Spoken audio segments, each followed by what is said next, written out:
Today's message is called God in the Temple, Part 2, or we could have called it When God's Presence is Nowhere to be Found. Because actually, I know it says God in the Temple, but our reading today is about the temple and God not showing up. There's been something that I've been wanting to share throughout this series that I haven't yet, and we've gotten pretty far in now. And that's a particular term that has been used in Jewish communities for centuries.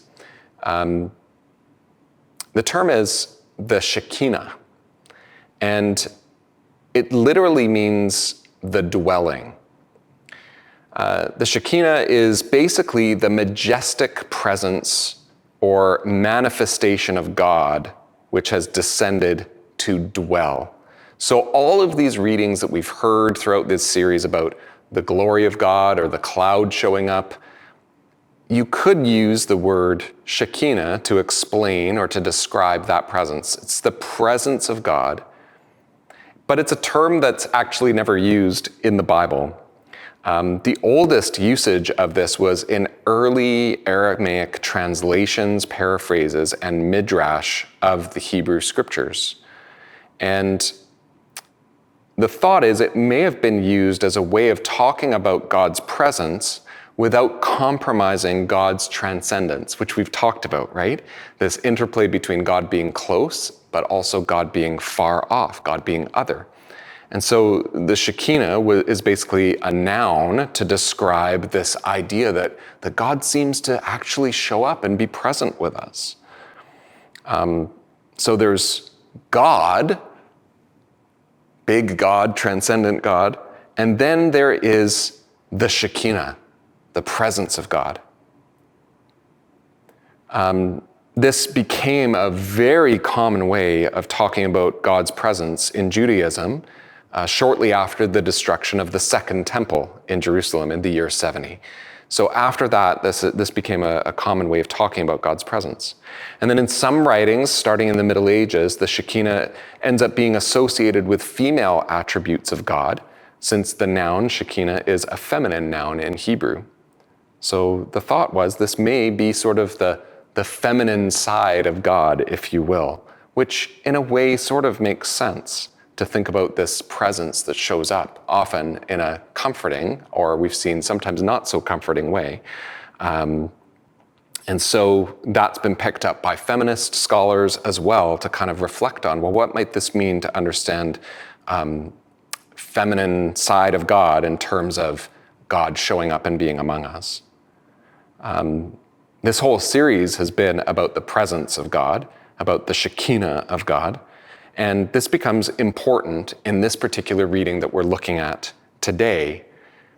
The context of the reading from Ezra is actually coming back after the exile. So the Israelites had been in Israel, they had a monarchy, and eventually that all was completely lost and destroyed. The temple itself, the first temple that Solomon built that we heard about last week, was completely destroyed. And essentially, the people of Judah, the southern kingdom of Israel, were carried off into exile in Babylon, and they were there for 50 to 70 years. Now, this was a major crisis for God's people, a major crisis. Because not only have they been exiled from their home, which is terrible and difficult, they've also experienced the loss of the residing place of God among them in the community. So for that time in exile, there's no unifying way of thinking about God's presence among God's people. To put this in some perspective, prior to the exile, between the temple and the tabernacle before it, the people of God understood that God was among them in those places for 860 years.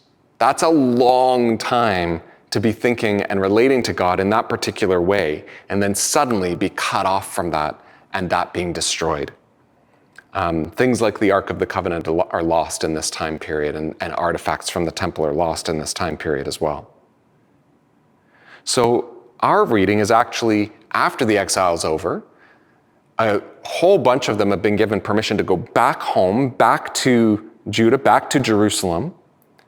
And so they return. The crisis is now over. And they return. They're going back to start over, to rebuild their lives. And so the question is, when you are in a situation like that, what should you do? And in some ways, this is actually a place where many of us find ourselves right now.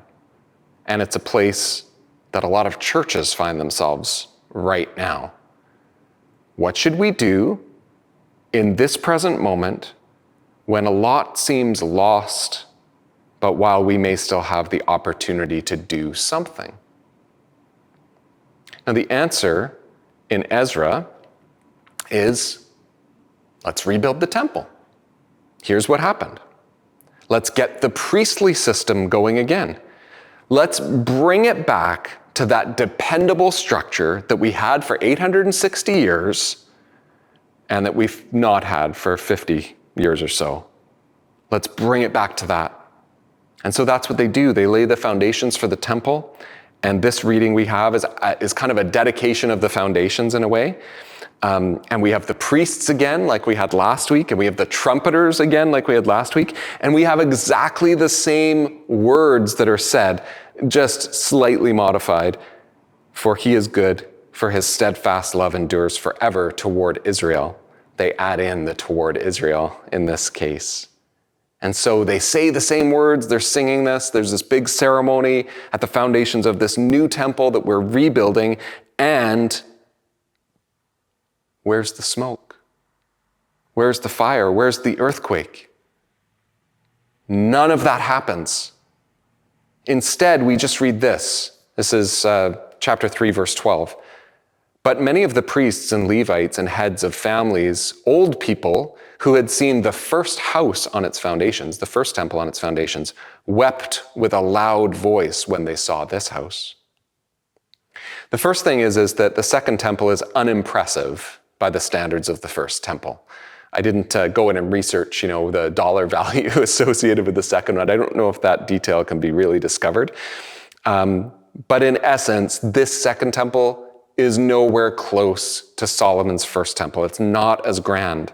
And so maybe they're just sad because, this foundation, I can't see that this is going to work, and they're weeping. But maybe the sadness was because of the lack of the Shekinah, of the presence of God not being there. We find that there's later reflection on this that shows up in some of the Jewish writings. The Babylonian Talmud specifically talks about the second temple lacking certain things that the first temple did not, that the first temple had.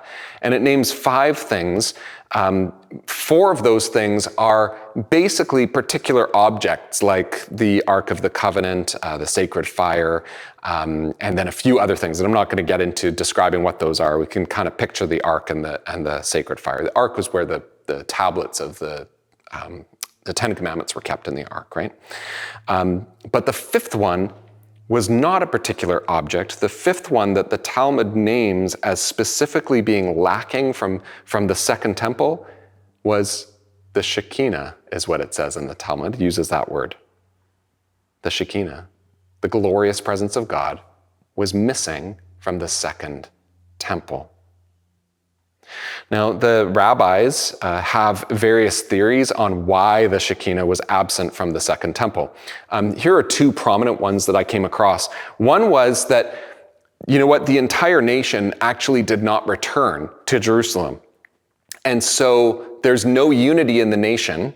And so if you don't have unity, if you don't have the whole nation, you don't get the presence of God. That was an argument that was made. I thought that was interesting.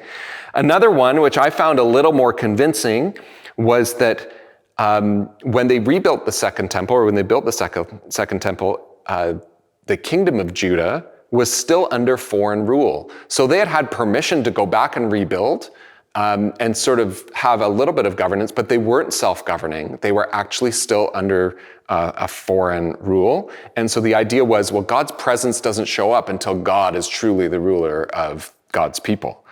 I thought that was kind of interesting. And there's a bunch of other theories and conversations about why the Shekinah was absent from the second temple.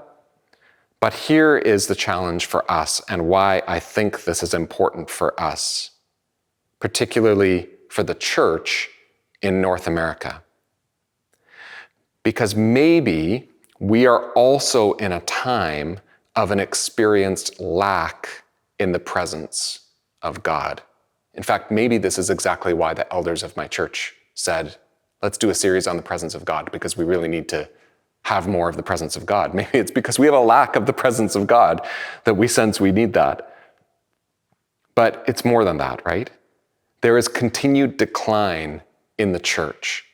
There is a sense of not knowing what to do about it either. And sometimes it's just that something feels off as a community or even as a whole religion. Or sometimes as individuals, we have a sense of dryness in our faith or a sense of loss of something that may have been there before. As the temple foundations are built in Ezra, there is this celebration that's orchestrated. But in the midst of it, the older people who are there are lamenting because it is not the same as it was before. The Shekinah doesn't show up. And that's both at the celebration of the foundations, but also if you go and read in Ezra 6, you get the opening day of the temple itself. And in Ezra 6, the opening day is described almost matter-of-factly, especially when you compare it to the opening day of Solomon's temple. And once again, there's no cloud, there's no cataclysmic event. The Shekinah doesn't show up.